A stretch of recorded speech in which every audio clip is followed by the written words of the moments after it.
Deuxième bataille, on va voir maintenant les lois de pain d'un goy, pat akoum. D'accord? Les lois de pain d'un goy. Les Chachamim nous ont enseigné donc l'interdiction de manger le pain d'un goy. C'est la Gemara dans Avodah Zarah, page 36b, elle nous dit que leur pain et leur huile nous ont été interdits à cause de leur vin. Leurs vins sont interdits à cause de leurs filles, on ne peut pas se marier avec les goyim, goyotes, et qui nous sont même interdits à cause de la Avodah Zarah, à cause du service idolâtre.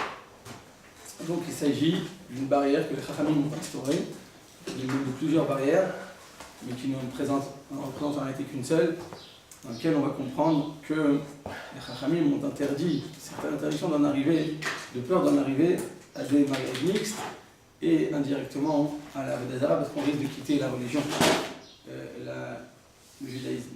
Chachamim, c'est la raison qu'ils nous donnent, donc c'est une raison apparente, mais il faut savoir que toute raison que les Chachamim nous donnent, elle cache toujours en réalité des raisons qui sont beaucoup plus profondes et beaucoup plus mystiques, qui ne vont pas nous dévoiler.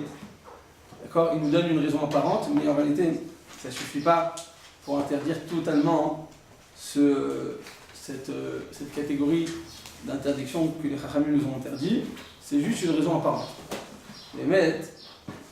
Les Chachamim de la Kabbalah, de la mystique juive, nous enseignent que le fait de le mariage entre un juif et une non-juive, eh bien ça va entraîner l'intrusion d'une âme, d'accord, d'une âme d'un juif qui provient du monde d'union, de l'union, de Olam HaShalom, qui va rentrer dans le monde de la désunion.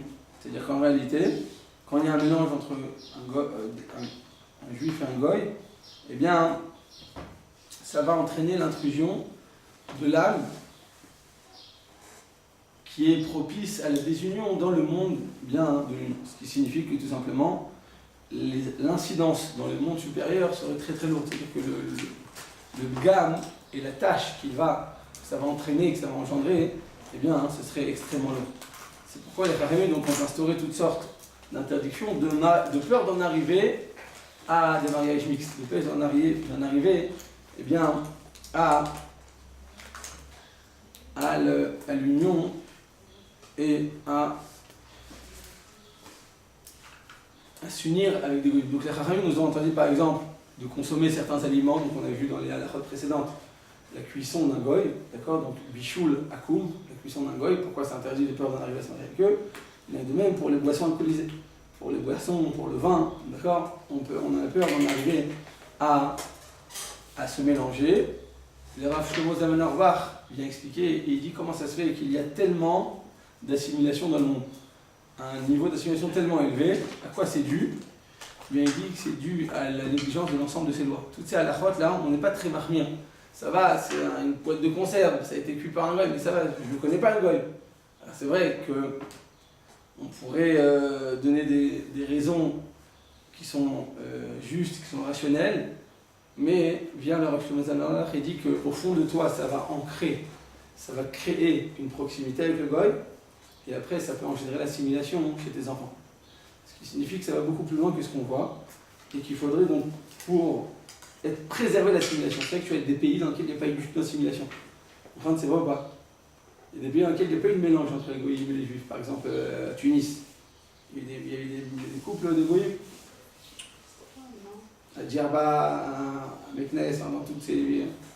D'accord, en général, dans l'Afrique du Nord, il y avait très peu d'assimilation. En général, si un juif osait se marier avec une goya, il était la risée de tous. Est-ce qu'il y a d'autres pays dans lesquels, oui, il y a eu plus d'assimilation? Alors peut-être, oui, c'est-à-dire que c'était des pays peut-être plus développés culturellement. Il y avait les universités, il y avait les grands penseurs, il y avait les philosophes, et ça attirait le peuple juif, Israël les aime bien réfléchir. Donc effectivement, ils rentraient plus dans la société, et de cette manière, ils sont plus arrivés à des taux d'assimilation, donc dans les pays ashkénazes, c'était beaucoup plus courant. Donc bien, Rav Shlomo Zalman Auerbach, il dit quand c'est qu'aux États-Unis il y a tellement d'assimilation, il dit tout simplement, c'est dû au fait que on n'est pas mahmir, on n'est pas suffisamment à cheval sur ces halachot, et donc on en arrive à un mariage mixte et à des assimilations. D'accord, donc pour t'éloigner de Donc je répète, l'assimilation c'est quelque chose de... Je veux dire, c'est pas logique. Tu vis avec un peuple étranger pendant 2000 ans et tu dois t'en éloigner. D'un côté, tu travailles avec eux. À Israël, ils sont très forts dans le business. À Israël, les Juifs, ça a toujours été les rentiers. Par exemple, Rachi. Rachi, il avait des bergers. Ses enfants, ses petits-enfants, Rabbi Noutam, c'était des rentiers. Vous savez, ils vivaient avec de l'argent, ils prêtaient de l'argent. À Israël, toujours, à tous les États, à toutes les époques, en Europe, ils prêtaient de l'argent. C'est pour ça qu'on dit toujours les Juifs, ils sont riches. Parce qu'ils prêtaient de l'argent, avec des taux d'intérêt, ils gagnaient de l'argent comme ça. Et pourquoi ils faisaient ça? On m'a expliqué parce que, comme malheureusement il y avait toujours un nouvel épisode, un nouveau pogrom, un nouveau souverain qui se levait contre Israël, donc quand ils devaient se sauver d'un pays à l'autre, tu ne pouvais pas partir avec des biens immobiliers ou avec leur vigne. Alors comment ils faisaient? Ils partaient avec de l'argent. C'est pour ça que c'était plus facile pour eux de travailler. Inconsciemment ou consciemment, ils travaillaient plus des rentiers, et de cette manière, eh bien, ils pouvaient être plus facilement déplaçables.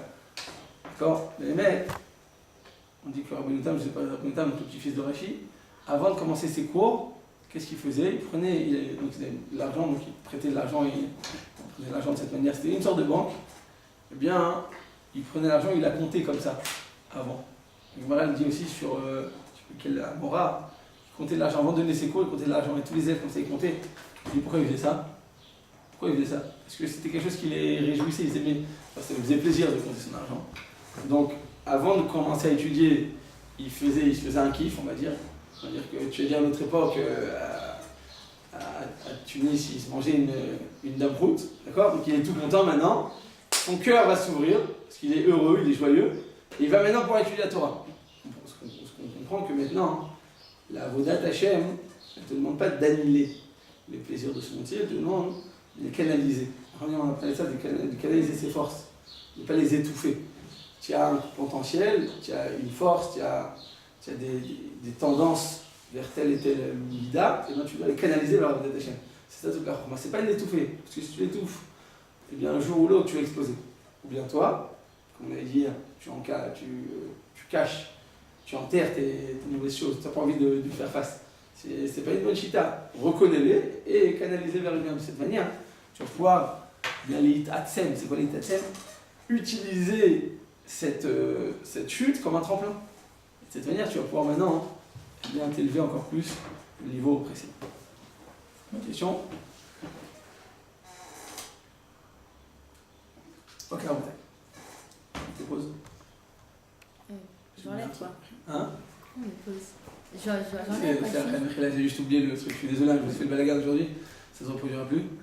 C'est sur le bouton. Je l'enlève quoi, j'arrête. Ouais, c'est tout. Okay.